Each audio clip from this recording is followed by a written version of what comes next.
Hey there, Awakened Saints. I'm excited about having the opportunity to share a devotional with you all. And I wanted to start off by sharing a passage I was reading this morning. It's found in 1 Thessalonians chapter 4 and verses 9 and 10 as read through the Message. And it says, regarding life together and getting along with each other, you don't need me to tell you what to do.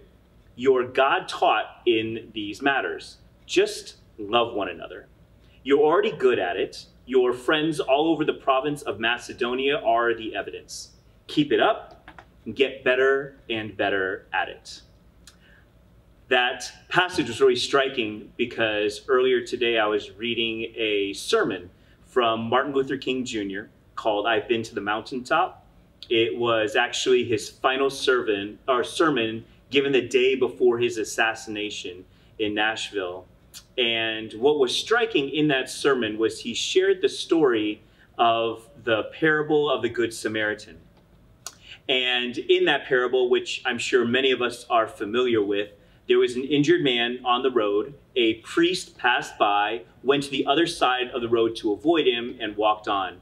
A Levite who worked in the temple also saw him move to the other side of the road and walked on. And it was a Samaritan, someone that most Jews despised, who actually saw the man, stopped, and cared for him. And in Martin Luther King's sermon, what he shared was that he pondered the possibility that maybe the reason why the priest didn't help the man was because he understood that helping him or touching him would make him unclean. He also surmised that the Levite probably didn't want to help either because he might have suspected that it was a show and that he was going to get robbed because it was a dangerous stretch of the road. And what Martin Luther King observed, which I found fascinating, was that with both the priest and the Levite, the question they asked was, if I help this man, what will happen to me? And contrast that with the Samaritan who came by, who asked a very different question. And the question he asked is, if I don't help this man, what will happen to him? And for me, the sermon and this passage I read this morning just kind of came together. And I know that as pastors, we've challenged you, saints, during this time where we're in this self-imposed isolation or self-imposed exile, to find ways to seize opportunities to care for others. And maybe for you, it's been kind of mysterious what that looks like, as it's been for me.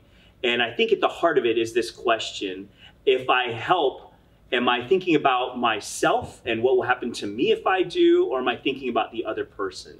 And I think the reason why Jesus commended the Samaritan was he was saying that in caring for this man, he chose to place his needs alongside his own. And that's what it means to be a good neighbor. And for those of you saints who have been faithful, who've been looking for opportunities and faithfully serving, I just want to say, as this passage, keep it up and get better and better at it. You don't need us to tell you what to do. You know how God has challenged and charged us with loving one another. We just have to do it.